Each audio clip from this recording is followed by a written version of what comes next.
Hello guys, how are you doing. जैसा कि हमने लास्ट एपिसोड में देखा था कि इन पूरी की पूरी टीम ने ही के सारे पिलर्स को ही तोड़ दिया था और लास्ट में बस एक ही पिलर बचा था जिसकी एनर्जी अब हाउए को एब्जॉर्व करनी थी। इसी के साथ इस एपिसोड की स्टार्ट होती है जहां पर हमें देखने के लिए मिलता है कि हाउए उस पिलर की एनर्जी को एब्जॉर्व कर रहा था, लेकिन तभी हाउचुन नोटिस करता है कि हाँ, आसपास तो कुछ अजीब सा हो रहा है। मतलब कि यहाँ पर एक फॉर्मेशन एक्टिवेट हो रही थी और उस फॉर्मेशन को देखने के बाद लग रहा था कि वाकई ये कोई नॉर्मल फॉर्मेशन तो बिल्कुल भी नहीं हो सकती, वो एक डिमोनिक फॉर्मेशन लग रही थी।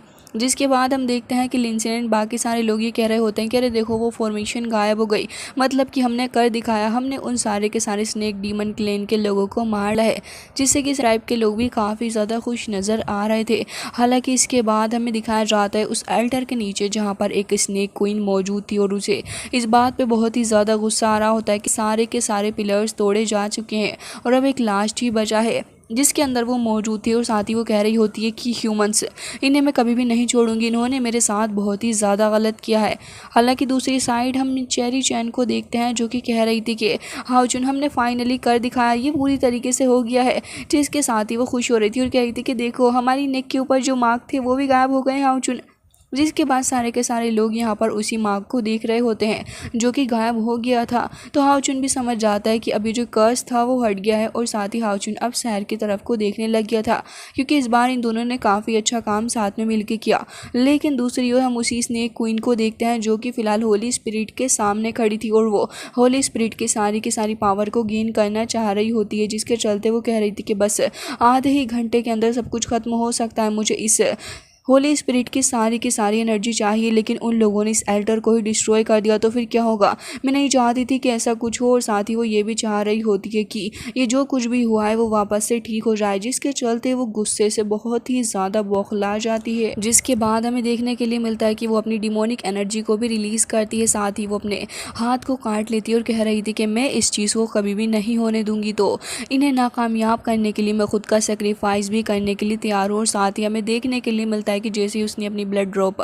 ज़मीन पर डाली तभी वहाँ पर एक काफ़ी ख़तरनाक सी फॉर्मेशन एक्टिवेट हो चुकी थी, जो कि उसने अपनी कल्टीवेशन को त्याग के शुरू की होती है। और हमें देखने के लिए मिलता है कि ढेर सारी डिमोनिक वेव सब ऊपर की तरफ को जा रही थी और वो जो कर्स वगैरह लगा हुआ था और वो जो शील्ड पहले अपीयर हुई हुई थी जो कि अभी कुछ देर पहले गायब हो जाती है, वो अब एक बार फिर से अपीयर हो गई थी। और हमें देखने के लिए मिलता है कि यहाँ पर वो स्नेक क्वीन कह रही होती है कि मैं तुम लोगों को कभी भी अलाउ नहीं करूँगी ऐसा करने के लिए, और ना ही हमारी लेगेसी को मैं कभी छोड़ सकती हूँ।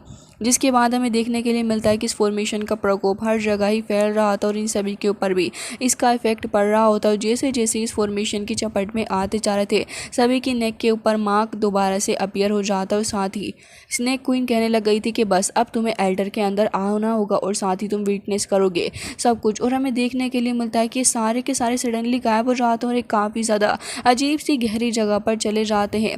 हालांकि कुछ देर बाद ये लोग ग्राउंड पे आके खड़े हो गए थे और हाउचुन सभी से कहता है कि दोस्तों, तुम सभी ठीक तो हो ना। तो ये सभी लोग उसे जवाब देते हैं कि हाँ, हम तो ठीक हैं, लेकिन ये जगह कौन सी है। जिसके बाद हाउचुन कह रहा था कि हाँ, मुझे खुद भी नहीं समझ आ रहा है। चेरी चैन ये कह रही थी कि ये जगह बहुत ही ज़्यादा डरावनी मुझे लग रही है, आखिर हम लोग कब इससे बाहर निकलेंगे, जल्द से जल्द इससे बाहर निकलने का कोई रास्ता ढूंढो।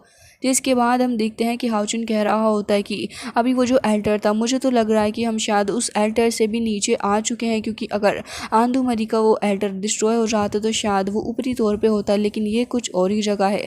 जिसके बाद यहाँ पर लिंसिन कहता है कि हाँ, तुमने सही कहा, हम लोग एक टेलीपोर्टेशन एरे के थ्रू यहाँ पर आए हैं, उसने वाकई खुद को सेक्रीफाइस कर दिया होगा। तभी यहाँ पर हाउचुन कहता है कि हाँ, लेकिन इस सारी की सारी चीज़ों की वजह से उसका लेवल ड्रॉप होकर 8 लेवल हो गया है, जिसके चलते अब हमें फिगर आउट करना होगा कि आखिर किस तरीके से हम होली स्पिरिट को बचा सकते हैं। और होली स्पिरिट ने मुझे कहा था इन सारी ही चीज़ों के लिए, तो मैं इसके बारे में पहले से ही जानता हूँ। तभी हाउचुन सभी को कहने लग जाता है कि यहाँ पर 20 मिनट से ज़्यादा का वक्त नहीं लगे। तभी सीमा सियान को देखते हैं जो कि अपनी वेपन का इस्तेमाल करते हुए इस शील्ड को तोड़ने की कोशिश कर रहा था। वो काफ़ी बार ट्राई करता है लेकिन कुछ हल नहीं निकल पाता। तभी यहाँ पर वो स्नेक क्वीन कहने लग गई थी कि अब तो मैं तुम लोगों को मज़ा चखाने वाली हूँ और मैं तुम्हें बताऊंगी कि तुमने किया वो कितना ज़्यादा गलत था।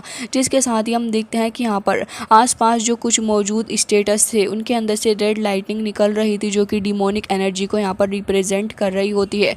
और साथ ही वो ये कह रही होती है कि अब तुम्हें पता चलेगा कि हेल्पलेसनेस और साथ ही डेथ जब करीब आने वाली होती है तब कैसा फील होता है। हम देखते हैं कि यहाँ पर ये जो ग्राउंड पे सारे के सारे खड़े हुए थे वो ग्राउंड धीरे धीरे करके चटकने लग जाता है, उसके अंदर क्रैक्स पड़ रहे थे। तभी यहाँ पर ये सारे लोग समझ जाते हैं कि ग्राउंड जो है वो अब टूटने वाला है।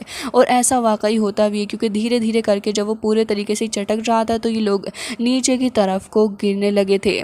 जिसके बाद यहाँ पर वो जो स्नेक क्वीन थी वो हंस रही होती है और कह रही थी कि बहुत ही बढ़िया, बहुत ही अच्छे, और अब मुझे कोई भी नहीं रोक सकता। जिसके बाद हमें देखने के लिए मिलता है कि वो यहाँ पे होली स्पिरिट के ऊपर भी काफ़ी बुरे तरीके से टॉर्चर फरमा रही होती है। साथ ही हमें देखने के लिए मिलता है कि वो कह रही थी कि बस अब कुछ ही देर के अंदर तुम मेरे हो जाओगे।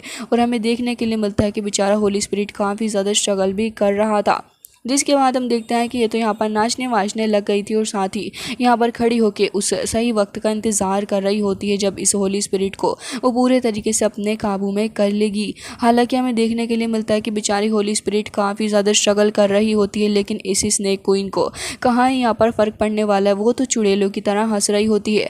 बट यहाँ पर एक काफ़ी सरप्राइजिंग चीज़ ये होती है कि यहाँ पर साइड में अपनी प्रिंसेस का भाई छिपा खड़ा था और कह रहा होता है कि अगर ऐसा हो गया तो बहुत ही ज़्यादा ख़तरनाक चीज़ें होंगी बहन, आखिर तुम कब आओगी। और यहाँ पर किंग ऑफ डार्कनेस भी है, वो भी रिस्पॉन्स नहीं कर रहा है। सिस्टर तुम्हें भी जल्द से जल्द कुछ ना कुछ करना होगा। दूसरी ओर उसकी बहन लगी पड़ी थी और लोगों से कह रही होती है कि अपने फेथ को जल्द से जल्द एक्टिवेट करो, मुझे उसकी ज़रूरत होगी, वक्त निकला जा रहा है। लेकिन लोग यहाँ पर उसकी बात मान नहीं कब रहे थे, वो तो कह रहे होते हैं कि बिल्कुल भी नहीं, हम ऐसा क्यों करेंगे तुम्हारे लिए। जिसके साथ ही उनकी ये सोच थी कि आखिर वो लोग अपने प्रिंस के होते हुए इसका साथ क्यों दें, वो तो अपने प्रिंस का इंतज़ार कर रहे होते हैं। और सारे के सारे लोग प्रिंसेस को एक तरीके से इमोशनली ब्लैकमेल ही कर रहे थे कि हम ऐसा तुम्हारे लिए नहीं करेंगे। और साथ यहाँ पे लोग उसके ऊपर चिल्ला भी रहे होते हैं। ज़्यादा गुस्सा आ गया था और वो कह रही होती है कि बस भी करो, तुम लोगों ने तो हद कर दी है। मैं यहाँ पर अपनी सैंडन ट्राइब को बचाने की कोशिश कर रही हूँ स्नेक डीमन से, और तुम लोग हो कि तुम बस यहाँ पर मुझसे लड़ते ही जा रहे हो। कि तुम्हें बिल्कुल भी शर्म नहीं आ रही सब कुछ करते हुए। पहले हम खुद को तो बचा लें, उसके बाद देख लेना कि आखिर कौन प्रिंस बनेगा और कौन नहीं। जिसके बाद वो अपनी स्वॉर्ड को ऊपर उठा देती है ताकि लोग भी अपने फेथ को एक्टिवेट करें। लेकिन वो थोड़ी हताश नज़र आ रही थी, क्योंकि ये लोग तो अभी भी एक्शन लेने के लिए रेडी ही नहीं होते। दूसरी साइड हमें देखने के लिए मिलता है कि यहाँ पर जब वो ग्राउंड टूट चुका था तो ये लोग एक फायर टाइप हेल के अंदर आ रहे होते हैं, जहाँ पे हर तरफ ही फायर ही फायर थी।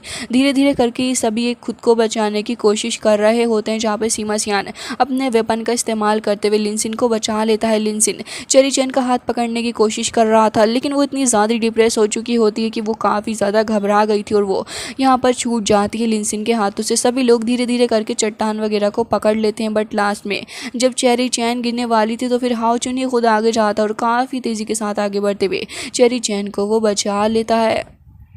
जिसके बाद चेरी चैन और हाउचुन दोनों यहाँ पर ऊपर आ रहे होते हैं। जिसके बाद यहाँ पे फायर विस्फोट भी हमें देखने के लिए मिलता है। हालांकि हाउचुन के फोरहेड के ऊपर एक मार्क अपीयर हो गया था, जिसके अंदर से ढेर सारी एनर्जी निकल रही होती है। और यहाँ पर हाउचुन कह रहा था कि ऐसा लग रहा है कि हाउए ने अभी अभी थोड़ी देर पहले जब उस पिलर के ऊपर अटैक किया था तो सारी की सारी जो पावर थी वो उसके अंदर एब्जॉर्व हो गई थी, और उसी की वजह से शायद ही इतना ज़्यादा स्ट्रॉन्ग भी हो गया। और शायद यही एक वजह है कि यहाँ पर सेक्रीफाइजल पिलर के अंदर आने के बावजूद भी वो इतना ज़्यादा पावरफुली रिएक्ट कर रहा है। साथ ही हमें देखने के लिए मिलता है कि उसके गार्ड्स भी वहाँ पर अपीयर हो जाते और वो कह रहे थे कि हुक्म करिए हमारे लिए। तभी वो कहता है कि परेशान मत हो, ज़्यादा देर नहीं हुई है, हमें पता है कि आखिर हमें क्या करना है। साथ ही हम देखते हैं कि वो फायर वो काफ़ी तेज़ी के साथ आक्रोश में ऊपर की तरफ आ रही थी। तभी हाउचुनियन गार्ड सारे लोगों को बचाने लग गए थे और उसका सिल्वर गार्ड यहाँ पर उस फायर को सप्रेस करने की कोशिश कर रहा था ताकि इतनी देर में ये लोग ऊपर की तरफ आ जाएं। जिसके बाद गार्ड कहता है कि हम यहाँ पर जल्द से जल्द निकलने में आपकी मदद करने के लिए तैयार हैं। जिसके बाद ये लोग ऊपर की तरफ को जा रहे होते हैं, लेकिन ये फायर रुकने का नाम ही कहाँ ले रही थी। जिसके बाद हमें देखने के लिए मिलता है कि कैसे तो करके उस फायर से ये लोग डील करते हैं और हाउचुन यहाँ पर ऊपर की तरफ को आने की पूरी कोशिश कर रहा होता है। जिसके बाद ये सारे के सारे काफ़ी तेज़ी से ऊपर की तरफ को आ रहे होते हैं, लेकिन यहाँ पर इनके लिए ऊपर की तरफ आना भी इतना ज़्यादा आसान बिल्कुल भी नहीं होने वाला था, क्योंकि ऊपर से तो फायर बॉल अटैक्स इनके ऊपर हो रहे होते हैं। हम देखते हैं कि चेरी चैन यहाँ पर काफ़ी स्ट्रगल कर रही थी, तो फिर यहाँ पर आने के बाद लिनसिन उसे संभालता है और साथ ही हमें देखने के लिए मिलता है कि सीमा सियान ये दोनों ही साथ में काफ़ी तेज़ी से आगे बढ़ रहे थे, लेकिन दोनों को ही थोड़ा डर लग रहा होता है, क्योंकि ये जो अटैक्स थे वो बहुत ही ज़्यादा अनप्रिडिक्टेबल हो जाते हैं इस पॉइंट पे, और समझ ही नहीं आ रहा था कि आखिर किस तरीके से इन्हें हैंडल करा जाए। अब यहाँ पे सिमा सियान कह रहा होता है कि जल्दी करो, तभी लिनसिन कहता है कि हाँ, बहुत कम मिनट हमारे पास बचे हैं। दूसरी ओर हमें दिखाया जाता है कि सुबह ऑलमोस्ट होने ही वाली थी, तभी यहाँ पर ये स्नेक गोड कहती है कि बस अब तुम मेरा इंतज़ार करो, जब मैं तुम्हें पूरे तरीके से डिवोर कर लूँगी और उसके बाद तुम्हारी सारी की सारी पावर मेरी है, जिसके बाद मैं यहाँ पर राज करने वाली हूँ। जिसके बाद हमें दूसरी साइड दिखाया जाता है कि अभी भी यहाँ पर प्रिंस खड़ा हुआ था और वो इंतज़ार कर रहा होता है कि कब ये लोग अपनी फेथ की पावर का इस्तेमाल करेंगे, लेकिन अब वो ज़्यादा देर तक तो बिल्कुल भी नहीं रुक सकता था, इसलिए वो काफ़ी तेज़ी के साथ आगे बढ़ता है अटैक करने के लिए। लेकिन हमें देखने के लिए मिलता है कि यहाँ पर ये जो अटैक्स थे वो अटैक करने से पहले ही यहाँ पर ये स्नेक गर्ल उसे रोक लेती है, जिसके बाद हमें देखने के लिए मिलता है कि वो यहाँ पर उसके ऊपर एक काफ़ी स्ट्रॉन्ग अटैक भी बदले में कर देती है, जिससे कि यहाँ पर अपने प्रिंस को ये तो पता चल चुका था कि अब तक बस ये से प्रिटेंड कर रही थी कि यहाँ पर कोई नहीं है, ऐसा ये फील कर रही है, जबकि इसे पहले से ही पता था कि यहाँ पर कौन छिपा बैठा है। और साथ ही वो कह रही थी कि खैर, तुम जैसे छछूंदर से लड़ने का मेरा कोई भी मन नहीं है, अब तुम यहीं पड़े रहो, उसके बाद तुम मेरी ब्रिलियंस को देखोगे। जिसके बाद हम देखते हैं कि वो एक बार फिर से अपनी थंडर अटैक करती है, जो कि आसमान में जाकर डायरेक्ट हिट हो जाती है। और साथ ही यहाँ पर वो फॉर्मेशन थी वो एक्टिवेट होने लग गई थी, तभी यहाँ पर वो सेरेमनी स्टार्ट होती है, जिसके बाद वो होली स्पिरिट से उसकी पावर को गेन कर लेगी। हमें देखने के लिए मिलता है कि आसपास कुछ छोटे पिलर बने हुए थे, जिसके अंदर ढेर सारी पावर यहाँ पर एक्टिवेट हो रही थी। तभी यहाँ पर प्रिंस कह रहा होता है कि सिस्टर जल्दी करो, कहीं और भी ज़्यादा लेट ना हो जाए। तभी हम देखते हैं कि यहाँ पर पिलर के अंदर से ढेर सारी लाइटनिंग आपस में मिल रही होती है, ताकि वो उस फॉर्मेशन को और भी ज़्यादा पावर दे सके। जिसके बाद हमें देखने के लिए मिलता है कि तभी हाओ चुन भी यहाँ पर आ गया होता, तो हाओ चुन को देखने के बाद वो यहाँ पर और भी ज़्यादा भड़क चुकी थी, लेकिन हाओ चुन भी तुरंत ही अपनी स्वॉर्ड लेके उसके ऊपर अटैक कर देता है, जिससे कि वो काफ़ी ज़्यादा दूर जाकर धरती को चाट रही होती है। अब उठ के खड़ी हो गई थी और कह रही थी कि वैसे तुम काफ़ी ज़्यादा देर के बाद आए हो, अब तो यहाँ पर सेरेमनी स्टार्ट भी हो गई है, अब सेक्रीफाइस तो होने ही वाला है, अब तुम भला क्या ही कर सकते हो मेरा, क्योंकि मैं बहुत ही जल्दी इस सन एंड मून नेस्ट को भी अपने अंदर रिफाइन कर लूँगी। लेकिन हमें देखने के लिए मिलता है कि यहाँ पर तो कुछ अजीब सा ही होने लगा था। सडनली वो काफ़ी ज़्यादा घबरा जाती है, यहाँ पर जो आसपास का समा होता है वो बहुत ही ज़्यादा स्लो हो जाता है, और क्योंकि ये फॉर्मेशन थी तो वो फॉर्मेशन भी ऑलमोस्ट स्टॉप ही हो चुकी थी। जिसे देखने के बाद यहाँ पर वो कह रही थी कि आखिर आसपास क्या हो रहा है और ये हो कैसे रहा है, मुझे विश्वास नहीं हो रहा। तभी यहाँ पर प्रिंस कह रहा होता है कि तुम्हें क्या लगा तुम इतनी आसानी से यहाँ पर हमारे हाथों से बच के जा सकती हो। और दूसरी ओर हमें दिखाया जाता है कि प्रिंसेस ने भी यहाँ पर सारे ही लोगों की पावर यानी कि उनके फेथ की पावर को गेन कर लिया था, और वो सारे के सारे प्रिंसेस की हेल्प कर रहे थे, और वही पावर वो अपने भाई को ट्रांसफ़र कर रही होती है, जिससे कि वो यहाँ पर इस समय को ही कुछ देर के लिए स्टॉप कर दिया होता है। फिर हमें देखने के लिए मिलता है कि यहाँ पर वो कह रही थी कि अब मैं समझ नहीं आ रहा कि आखिर मैं तुम्हें किस तरीके से हैंडल करूँ। लेकिन तभी हाओ चुन एंड टीम पूरे तरीके से रेडी हो जाती है, सारे के सारे अपने वेपन लेकर आगे आ रहे होते हैं अटैक करने के लिए। तभी वो कहती है कि तुम बस मेरे सामने छछूंदर हो, समझे, इससे ज़्यादा कुछ भी नहीं, मैं तुम सभी से अभी डील कर लूँगी। और ये कहते साथ ही सभी के ऊपर अटैक भी कर रही थी।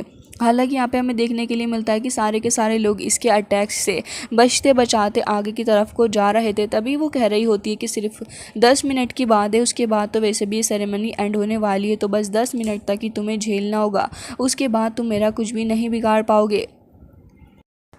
जिसके बाद हम देखते हैं कि वो शिनलिन के ऊपर अटैक करती है, लेकिन सिमा सियान उसके ऊपर एक फॉर्मेशन बना के उसे बचाता है। हालांकि तभी सैर भी यहाँ पर आ गई थी और उसके ऊपर एक काफ़ी स्ट्रॉन्ग स्लैश अटैक भी करती है। और हाओ चुन को देखते हैं जो कि यहाँ पर उसी हेवनली सोर्ड को ले लेता है, जिसके अंदर वो पावर ऑफ डेस्टिनी को एब्जॉर्व करने वाला था। और हमें देखने के लिए मिलता है कि यहाँ पर धीरे धीरे करके उसकी डेस्टिनी सोर्ड के अंदर ढेर सारी पावर आ रही होती है, जिससे कि अब वो उसे गेन करके आराम से इस लेडी को मार सकता है। हमें देखने के लिए मिलता है कि उसके पीछे एक बहुत ही बड़ी सी फॉर्मेशन भी एक्टिवेट हो चुकी थी। हाओ चुन यहाँ पर उसकी सारी पावर को अपनी सोर्ड के अंदर एब्जॉर्व करने की कोशिश कर रहा होता है, और ये यहाँ पर देख रही थी कि आखिर ये हो क्या रहा है। हालांकि हमें देखने के लिए मिलता है कि हाओ चुन तुरंत ही काफ़ी स्ट्रॉन्ग होली स्लैश कर देता है इस लेडी के ऊपर, लेकिन ये तो उसे अपने हाथ से रोकने की कोशिश कर रही थी, और वाकई वो उसे रोक भी लेती है और हाओ चुन को पीछे हटा देती है। जिसके बाद हम देखते हैं कि हाओ चुन यहाँ पर अटैक भी करने लग गया था और शिनलिन भी यहाँ पर अटैक कर रही होती है, लेकिन इसके बावजूद भी ये लोग इसका ज़्यादा कुछ नहीं बिगाड़ पाते, जबकि टीम अप होकर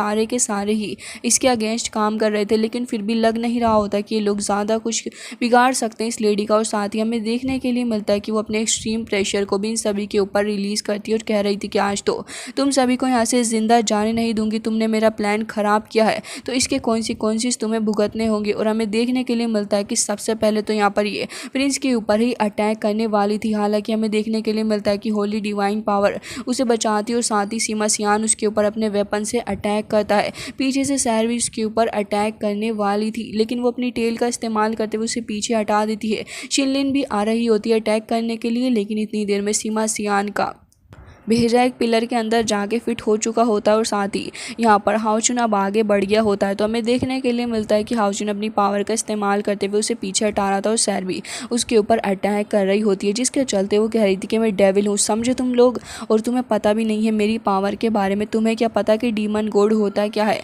और साथ ही वो यहाँ पर अपनी पावर को और भी ज़्यादा रिलीज़ करने लग गई थी, जिससे कि आसपास क्रैक्स पड़ने लग गए थे ग्राउंड के अंदर। और कह रही होती है कि तुमने शायद एक इनविजिबल डीमन गॉड पिलर को अभी तक नहीं देखा, जिसे हमने अभी तक हाइड करके रखा था। आसपास मौजूद चीज़ें टूट के गिर रही होती हैं और पिलर भी टूटने लगे थे। तभी यहाँ पर हाउचुन खड़ा हुआ यही सोच रहा होता तो क्या अभी यहाँ पर एक और पिलर बाकी है। और उसके बाद हमें देखने के लिए मिलता है कि इस स्नेक लेडी ने एक और पिलर को समन कर लिया था, जो कि अभी तक इस ग्राउंड के अंदर ही था, लेकिन अब वो धीरे धीरे करके ऊपर की तरफ को आ रहा होता है। और वो कहती है कि मैं डेविल हूँ और मैं तुम सभी की जान ले लूँगी। और इसी के साथ आज का ये एपिसोड हो जाता है एंड इसका आने वाला एपिसोड तो और भी ज़्यादा इंटरेस्टिंग होने वाला है guys, so please stay connected.